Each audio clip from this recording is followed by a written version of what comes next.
ప్రభువునందు ప్రియ దేవుని బిడ్డలారా, నేటి వాక్య ధ్యానం కొరకు ప్రార్థిద్దాం.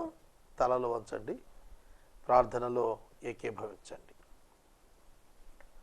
మమ్మలను మిక్కిలిగా ప్రేమిస్తున్న మా ప్రియ తండ్రి, మీకు వందనాలు, స్తోత్రాలు. నేటి వాక్యము ద్వారా మాతో మాట్లాడండి. మా ప్రతి అవసరం తీర్చండి. మీ తలంపుల చేత నింపి నడిపించండి. యేసు నామమున ప్రార్థిస్తున్నాము తండ్రి, ఆమేన్.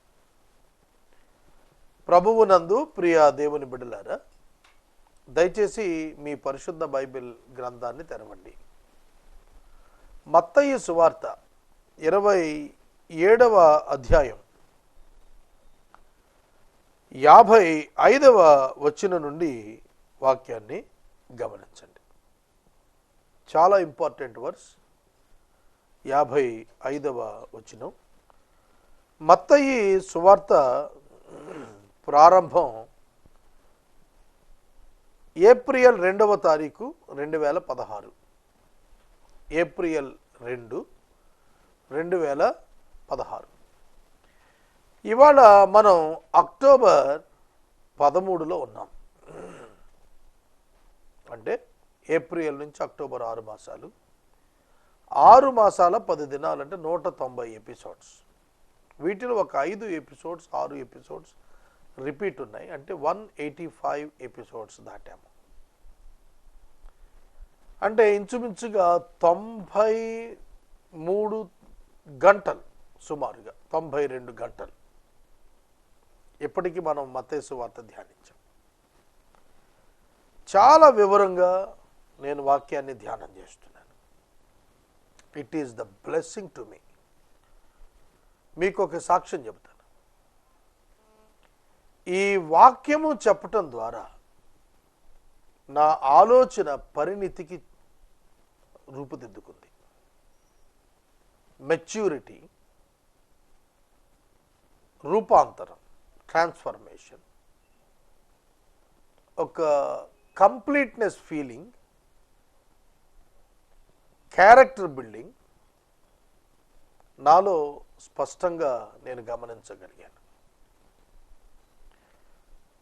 There may be some weaknesses, but even though there is something created in me and God is shaping me in his way. ఆయన విధానంలో నన్ను చెక్కుతున్నాడు, రూపుదిద్దుతున్నాడు. అది నాకు అర్థమైంది.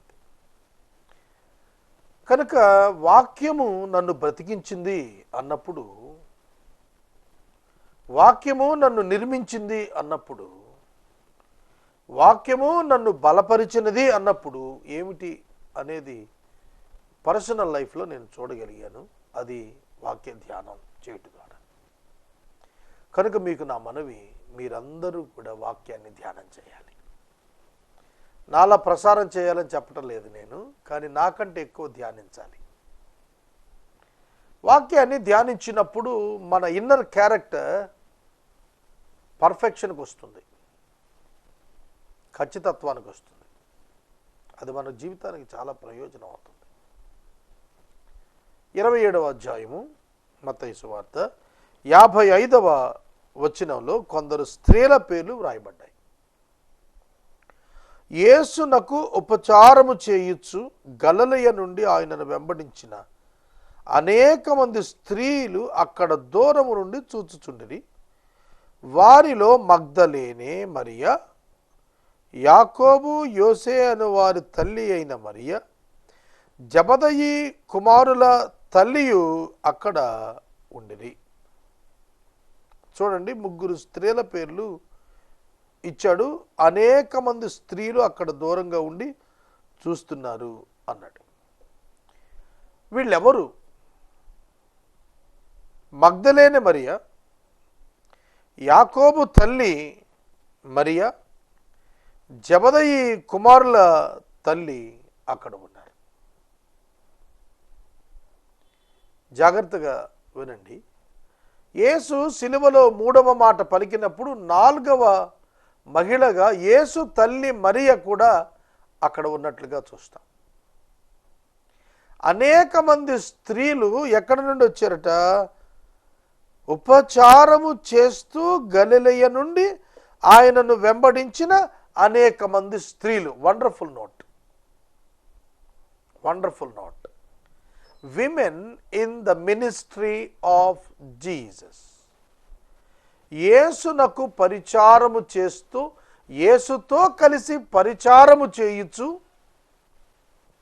గలిలయ నుండి వచ్చిన వారు స్త్రీలు ఫాలో అయ్యారు. ఒక మాటలో చెప్పాలంటే mission of Jesus and the ministry of Jesus sponsored by some women. They are more precious in the sight of God. దేవుని దృష్టిలో వారు చాలా దీవెనకరమైన వారు, ప్రశస్తమైన వారు. వీరి పేర్లు పరిశుద్ధాత్మ దేవుడు వ్రాయటానికి ఇష్టపడ్డాడు. షూనేమియురాలి పేరు వ్రాయలేదు బైబిల్లో. షూనేమియురాలి పేరు వ్రాయలేదు. మోషేని దత్తత తీసుకున్న ఫరో కుమార్తె పేరు వ్రాయలేదు. షేబా దేశపు రాణి పేరు వ్రాయలేదు. నా మాట వింటున్నారా? సమూయేలు భార్య పేరు వ్రాయలేదు. Many important women in the Old Testament and their names were not written in the Bible. But in the New Testament, God allowed these names of the women to be written in the scripture. లేఖనములో ఈ స్త్రీల పేర్లు వ్రాయుటకు ఇష్టపడ్డాడు. ఎందుకంటే వారు యేసుతో కూడా యేసు కొరకును ఉపచారము చేస్తూ వెంబడించారు. ఇంగ్లీష్లో చదువుతాను. There were also many women there looking on from a distance who had followed Jesus from Galilee ministering to him. Who followed Jesus from Galilee, ministering to him. గలిలయ నుండి ఆయనకు పరిచారము చేయుటకు ఆయనను వెంబడిస్తూ వచ్చినటువంటి వారు యోదయాకు వచ్చారు. మీరు లూకా సువార్త 23వ అధ్యాయంలో యేసుక్రీస్తు ప్రభువు మీద పిలాతునకు నేరాలు మోపుతూ ఇతడు గలిలయ నుండి యోదయ వరకు అల్లరి రేపుతున్నాడు అన్నాడు. శిష్యుల్లో అధిక శాతం గలిలయకు చెందిన వారే. గలిలయ ప్రాంతము నుండి యోదయ ప్రాంతానికి ఒక స్త్రీల గుంపు యేసును వెంబడిస్తూ పరిచారం చేసుకుంటూ వచ్చారు. They spent their own money to minister to Jesus. యేసుక్రీస్తుకు పరిచర్య చేయుటకు వారు తమ సొమ్ము ఖర్చు పెడుతూ వచ్చారు. They sponsored the ministry of Jesus. స్త్రీలు ఆయన పరిచర్యలో ప్రముఖ భాగం తీసుకున్నారని ఇక్కడ మనకు అర్థం అవుతుంది. ఈక్వాలిటీ విషయానికి వచ్చేటప్పటికి జెండర్ ఈక్వాలిటీ బైబిల్లో మనం చూస్తాము. 12 మంది శిష్యులు పారిపోయారు, మగాళ్ళు. ఒక ఆయన ఉరేసుకుని చచ్చిపోయాడు. మిగతా 11 మందిలో ఒక యోహాను మినహా 10 మంది పారిపోయారు, సిలువ దగ్గర లేరు. కానీ సిలువ దగ్గర ఈ స్త్రీలలో ఎవరు పారిపోలేదు. గమనించండి, 10 మంది శిష్యులు పారిపోయారు పురుషులు, కానీ ఆయన వెంబడించిన స్త్రీలు మాత్రం అట్లాగే నిలబడ్డారు. మరి స్త్రీలంటే పరిచర్యలో ఎందుకు చిన్న చూపు ఇది నాన్న? తరువాత యేసు పునరుద్ధానుడైన తరువాత మొట్టమొదట కనపడింది మగ్దలేన మరియకు, స్త్రీకి కనబడ్డాడు. మేడగదిలో 120 మందిలో స్త్రీలు ఉన్నారు. 3000 మంది రక్షించబడిన వారిలో స్త్రీలు ఉన్నారు. న్యూ టెస్ట్మెంట్లోకి వచ్చేటప్పటికి 3,000 మంది రక్షణ పొందినట్లుగా మనకు మత్తయి సువార్త 2వ అధ్యాయం మనకు జ్ఞాపకం చేస్తుంది. మత్తయి సువార్త 2వ అధ్యాయంలో 3,000 మంది రక్షించబడినట్లుగా మనకు స్పష్టముగా వాక్యము సాక్ష్యమిస్తుంది. పేతురు నిలవబడి వాక్యము చెప్పినప్పుడు ఆ దినమున వాక్యము అంగీకరించిన వారు బాప్తిస్మము పొందిరి, అందున ఇంచుమించు 3,000 మంది చేర్చబడిరి. 3,000 మంది పురుషులు చేర్చబడిరి అని అనలా. 3,000 మంది చేర్చబడిరి, అందులో స్త్రీలు ఉన్నారు. తర్వాత 5,000 మంది చేర్చబడిరి, అందులో స్త్రీలు ఉన్నారు. కానీ ఓల్డ్ టెస్ట్మెంట్లో మనకు విమెన్ లెక్కించబడరు, మెన్నే లెక్కించబడుతూ వచ్చారు. అట్లాగే యేసు ప్రభు భోజనాలు పెట్టినప్పుడు కూడా 5,000 మంది పురుషులు, 4,000 మంది పురుషులు లెక్కించబడ్డారు. కానీ న్యూ టెస్ట్మెంట్లో అపోస్తల కార్యముల ఎంట్రన్స్ తర్వాత men and women as a believers they were treated equally. సమానంగా వారు ట్రీట్ చేయబడ్డారు. అలాగే యూరప్ ఖండంలో ఫస్ట్ బిలీవర్ లూథియా స్త్రీయే. తుయతైర పట్టణస్థురాలు రక్షణ పొందింది, బిజినెస్ ఉమెన్, చాలా ధనవంతురాలు. పౌలును చేర్చుకుని అతని ద్వారా సువార్త ప్రచారానికి సహాయపడింది.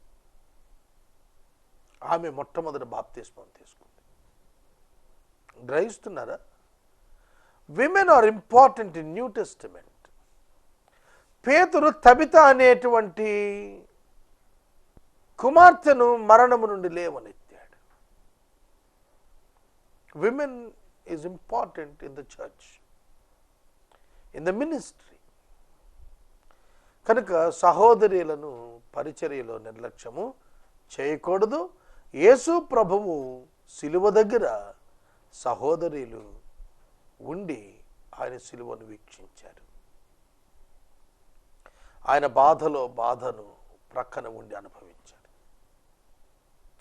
ఆయనను చూచి కన్నీరు కార్చి వేదన చెందారు. చూడండి, యేసుకు ఉపచారం చేస్తూ వెంబడిస్తూ వచ్చిన వారిగా పరిశుద్ధాత్మ దేవుడు వారికి గుర్తింపు కలుగ చేశాడు. పరిశుద్ధ బైబిల్ గ్రంథంలో ఇలాగున పేర్లు లిఖించబడటం ఎంతో ఆశీర్వాదకరం. ఇవాళ విశ్వవ్యాప్తంగా వారి పేరు మనం చదువుతున్నాం. వారి పరిచర్య చేసి ఆ పదవుల్లోనికి వచ్చారు, ఆ ఘనతలోనికి వచ్చారు. పరిపాలన చేసి రాలేదండి, పరిచారం చేసి వచ్చారు. Women or men, please note this. పరిచారము చేసి వచ్చారు కానీ పరిపాలన చేసి రాలేదు. దే వర్ కౌంటెడ్, వారు లెక్కించబడ్డారు. What are you doing? What you want to do? నువ్వేం చేస్తున్నావు? ఏం చేయాలనుకుంటున్నావు? పరిపాలన చేయాలనుకుంటున్నావా? పరిచర్య చేయాలనుకుంటున్నావా? పరిపాలకులకు లేని భాగ్యం పరిచారకులకు దక్కింది. వారిని పరిశుద్ధాత్మ దేవుడు లేఖనంలో రాయించి ఉంచాడు. పరిచర్య దేవునికి ఇష్టమైన పని. ఇక 57వ వచనము దగ్గరకు వచ్చేటప్పటికి యేసు మరణించిన తరువాత జరిగిన సంఘటన వ్రాశాడు. 3 గంటల వేళ ప్రభువు చనిపోయారు. 6 గంటలకు తేదీ మారుతుంది సాయంకాలం. యూదుల క్యాలెండర్కి మనకి ఉన్న వ్యత్యాసం ఏమిటంటే, మనకు అర్ధరాత్రి 12 గంటలకు తేదీ మారుతుంది, కానీ యూదులకు ఈవినింగ్ 6కు డేట్ మారుతుంది. ఈ 6 గంటల నుంచి రేపటి సాయంకాలం 6 గంటలకు అస్తమయమును ఉదయమును కలుగగా ఒక దినమాయను. కనుక జూయిష్ క్యాలెండర్లో ఈవినింగ్ 6 తర్వాత డే మారిపోతుంది, డేట్ మారిపోతుంది. కాబట్టి తదుపరి దినము మహావిశ్రాంతి దినము. పస్కా పండుగ దినాన ఆయన సిలువ వేయబడ్డాడు. ఆ తదుపరి దినం మహావిశ్రాంతి దినం, హై డే శాబత్ అన్నారు దాన్ని. హై డే శాబత్, మహావిశ్రాంతి దినం అన్నాడు. విశ్రాంతి దినం వేరు, మహావిశ్రాంతి దినం వేరు. విశ్రాంతి దినం మన లెక్కలో శనివారం, మహావిశ్రాంతి దినం అన్నాడు హై డే. ఆ మహావిశ్రాంతి దినం వచ్చేస్తోంది కనుక 6 గంటలకి విశ్రాంతి దినాన శిలువ మీద ఉన్నటువంటి మనుషులను ఉంచకూడదు, వాళ్ళను చంపేసేయాలి, తీసేయాలి. విశ్రాంతి దినాన్ని వాళ్ళు అట్లా వదిలేయటానికి వీలు లేదు. అందుకనే ఏం చేశారంటే సైనికులు యేసు కుడి పక్కన ఎడమ పక్కన ఉన్న వాళ్ళను చూశారు, వాళ్ళు ఇంకా బ్రతికే ఉన్నారు. యేసు దగ్గరికి వెళ్ళి చూచేటప్పటికి ఆయన చనిపోయి ఉన్నాడు. 80 సంవత్సరాల బరువుతో, 33.5 సంవత్సరాల వయస్సుతో, 6 అడుగుల ఎత్తుతో బలంగా ఉన్న నడివయస్కుడు కేవలం 6 గంటల్లోనే చనిపోయాడా? వాస్తవంగా శిలువ మీద ఉన్న 2 దొంగలు చనిపోలేదే, మరి ఈయన ఎట్లా చనిపోయాడు? ఆయన ప్రాణం పెట్టాడు, ఆయన ప్రణాళిక ప్రకారం ఆయన ప్రాణం పెట్టాడు. అయితే అక్కడ కూడా లేఖనము నెరవేరునట్లు పస్కా బలి పశువులో ఎముకలు విరవబడరాదు. ఆ లేఖనం యేసునందు నెరవేరాలి అంటే యేసు ఎముకలు విరవబడకూడదు. ఆయన 6 గంటల వరకు గనక బతికుండి ఉంటే తరువాత దినం మహావిశ్రాంతి దినం కాబట్టి యేసు యొక్క ఎముకలు కూడా విరగొట్టి చంపేవాళ్లే. కుడిపక్క ఎడమ పక్క ఉన్న 2 బందిపోటు దొంగల యొక్క కాళ్ళు విరగొట్టి చంపేశారు. కానీ యేసు ఎముకలైతే విరగొట్ల, చనిపోయాడు అన్నారు. చనిపోయాడని కన్ఫర్మేషన్ ఎట్లా తెలుస్తుంది? శతాధిపతి దగ్గరకు ఒక సైనికుడు వచ్చి, అయ్యా చనిపోయాడు. ఇంతలోనే చనిపోయాడా అని చెప్పి కన్ఫర్మ్ దట్ డెత్. ఎట్లా కన్ఫర్మ్ చేయాలా? మనకి ఎవరైనా చనిపోతే డాక్టర్స్ ఎట్లా కన్ఫర్మ్ చేస్తారు? నాడీ మండలం పరీక్ష చేస్తారు, శ్వాస పరీక్ష చేస్తారు, గుండె స్టెత్తో పరీక్ష చేస్తారు. అన్నీ అయిపోయాయంటే వదిలేయరు. అమ్మ సెప్టెంబర్ 17 చనిపోయారు. గత మాసం 17వ తారీఖు ఉదయం 10 గంటల 10 నిమిషాలకు. నేను ఫస్ట్ ఐడెంటిఫై చేశాను అమ్మ ప్రభు సన్నిధికి వెళ్ళిపోవటం. డాక్టర్ కంటే ముందే నేను ఐడెంటిఫై చేశాను. నేను వెంటనే చెప్పాను కూడా. డాక్టర్ కంగారు పడొద్దన్నాడు. కుటుంబ సభ్యులను కూడా సముదాయించి నేను అనౌన్స్ చేసి మరలా చెప్పాను, లేదు ప్రభు సన్నిధికి వెళ్ళిందని. డాక్టర్ వెంటనే స్టెత్తో చూశారు, హార్ట్ టెస్ట్ చేసి అన్నీ చేసినాక ఈసీజీ మిషన్ తెప్పించాడు. ఈసీజీ మిషన్ ఆపరేట్ చేసినప్పుడు మానిటర్ అప్పటికే పెట్టుంది. మానిటర్లో కౌంట్ ఆగిపోయి గీతలు వచ్చేసాయి. గీతలు వచ్చిన తరువాత కూడా ఆయన డెత్ డిక్లేర్ చేయటానికి ఒక ఈసీజీ తీశాడు ఆయన. ఈసీజీలో తెల్లటి గీతలు వచ్చేసాయి. అప్పుడు డాక్టర్ డిక్లేర్ చేశాడు, డెత్ డిక్లేర్ చేశాడు. ఇప్పుడు సైంటిఫిక్ మెథడ్ వచ్చింది కాబట్టి ఈ విధంగా చేస్తున్నాం. మానిటర్ చూశారు, ఈసీజీ చూశారు, కళ్ళు చూశాడు, హార్ట్ కండిషన్ చూశాడు, పల్స్ బట్టుకు చూశాడు, అన్నీ బాగానే ఉన్నాయి. అయితే ఆనాడు ఎట్లా చూశారు? ఒక సైనికుడు ఒక ఈట పట్టుకుని వెళ్ళి ఆయన రొమ్ములోనికి పొడిచాడు. పొడిచినప్పుడు నీరు రక్తము కలిసి ప్రవహించాయి. అది కార్డియాక్ అరెస్ట్ వచ్చినప్పుడు దాన్ని మయోకార్డియాక్ ప్రాబ్లం అంటే ఆక్సిజన్ లెవెల్స్ బ్రేక్ అయిపోయినప్పుడు గుండెలో రక్తముతో పాటు నీరు డిపాజిట్ అయిపోయి అది అరెస్ట్ అవుతుంది, ఆ గుండె అరెస్ట్ అవుతుంది. ఆ విధంగా యేసు మరణం సంభవించింది. నిందకు నా హృదయము బ్రద్దలాయను అనే లేఖనం నెరవేరేటట్లుగా యేసు యొక్క హృదయం కార్డియాక్ ప్రాబ్లంలో బరస్ట్ అయినట్లుగా చూస్తాం. కనుక ఎప్పుడైతే బల్లెపు పోటు పొడిచాడో, నీరు రక్తం స్రవించిందో, then they confirmed that he died. చనిపోయాడు అనేది కన్ఫర్మ్ చేశాడు. చనిపోయారు అనేది ఎప్పుడు కన్ఫర్మ్ చేశాడు ప్రభువును? ఒక సైనికుడు ఈటతో బళ్ళెముతో పక్కల పొడిచినప్పుడు రక్తము నీరు స్రవించింది. ఆ కారణం చేత they declare the death of Jesus Christ. యేసుక్రీస్తు యొక్క మరణాన్ని వారు లెక్కించారు. సోదరుడు సోదరి, అలా జరిగినది 3 గంటల నుంచి 6 గంటల మధ్యలో ఆయన వేలాడుతున్నాడు. ఇక విశ్రాంతి దినం కాబట్టి ఆ బాడీ దించేసుకొని పాతి పెట్టేసుకోవాలి 6 గంటల లోపల. అందుకనే క్రిస్టియన్ విధానం ఏంటంటే సూర్యాస్తమయం లోపలే సమాధి చేస్తాం. చీకటి పడిన తర్వాత సమాధి చేయరు క్రిస్టియన్స్. ఇప్పుడంటే సిటీస్లో బాడీ పెట్టుకోవటానికి ఇంటికాడ గొడవగా ఉంటుంది, పనికి రావట్లేదని లైట్లు పెట్టి చేసేస్తున్నారు. But this is not the process. 6 గంటల లోపలే సమాధి కావాలి. ప్రభు సమాధి అట్లనే అయింది. కనుక సాయంకాలం అయిపోతుంది కాబట్టి ఆ డెడ్ బాడీ దించుకోవాలి. ఏం చేయాలి?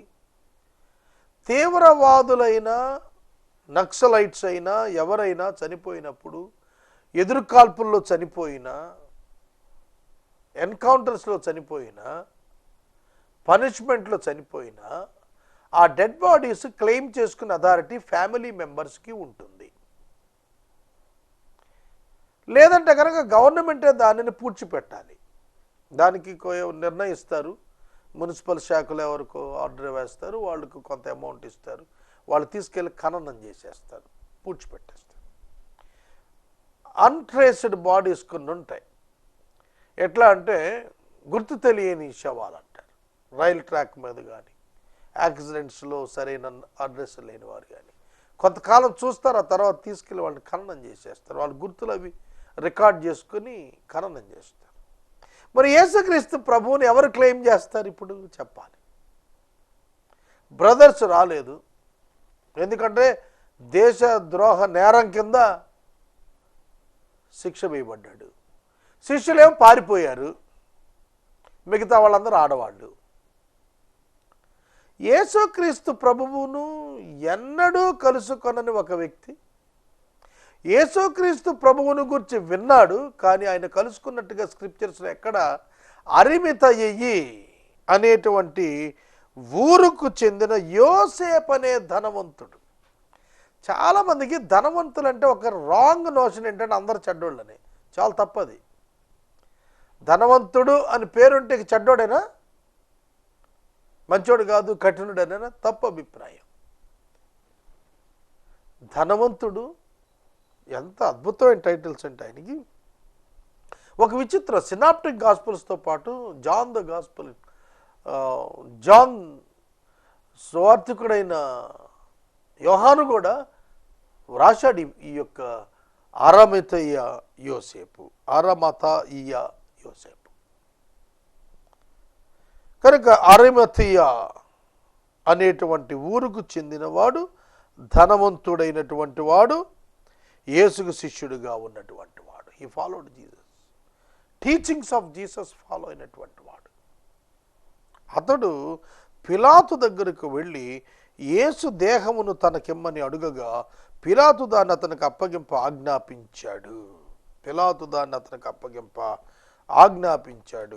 యోసేపు ఆ దేహమును తీసుకుని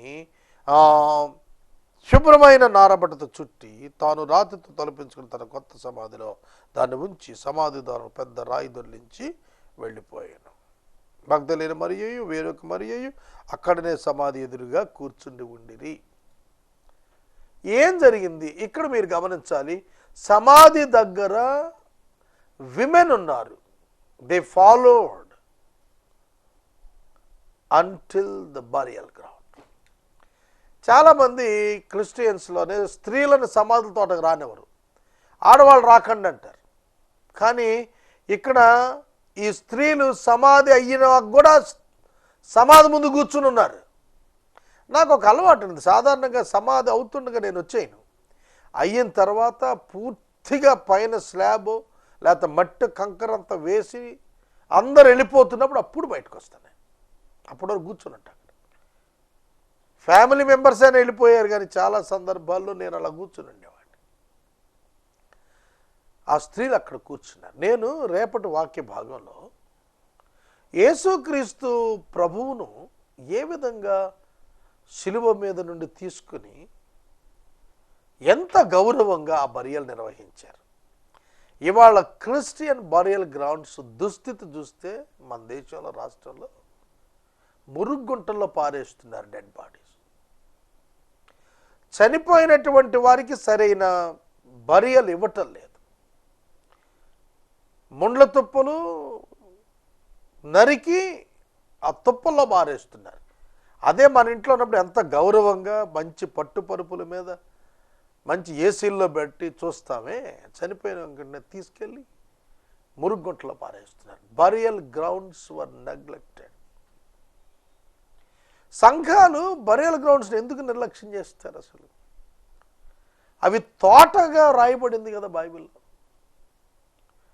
తోటగా మార్చాలి కదా. నేను ఒక మురికి గుంటను 4 ఏళ్లలో ఒక తోట స్థాయికి తీసుకొచ్చాను ఏలూరులో. It's a model burial ground in state. సంఘాలు ఆదివారం తీసుకునే చందాలో నేనైతే డిమాండ్ చేస్తున్నాను, 20% must be sent to the burial ground. కోపం వస్తుందేమో అయ్యగారులు వింటే ఈ మాట. 20% డబ్బు చందా పెట్టులోది ప్రతి వారం తీసి బరియల్ గ్రౌండ్ అభివృద్ధికి ఇవ్వాలి. ఎందుకంటే బరియల్ గ్రౌండ్లోనే ఫైనల్గా మన రెస్ట్ ప్లేస్. కొన్ని చోట్ల స్థలాలు లేవని చెప్పి ఎముకలతో పారేసి మళ్ళీ పెడుతున్నారు. No respect for the people who died. చనిపోయిన వారంటే గౌరవం లేని స్థితి క్రైస్తవ్యంలో లేదండి. It's very important. విదేశాల్లో డెడ్ బాడీ ఎదురొస్తున్నప్పుడు even the vehicle of the president will be stopped. President vehicle కూడా ఆపుతారు ఆ ఫ్యూనరల్ వ్యాన్ వెళ్ళే వరకు. ఒక్కొక్క ఫ్యూనరల్ హోమ్ ఉంటుందండి విదేశాల్లో, ఇంటర్నెట్లో చూశాను. అద్భుతమైన భవనాలండి. మరి మన దగ్గర ఏంటండి?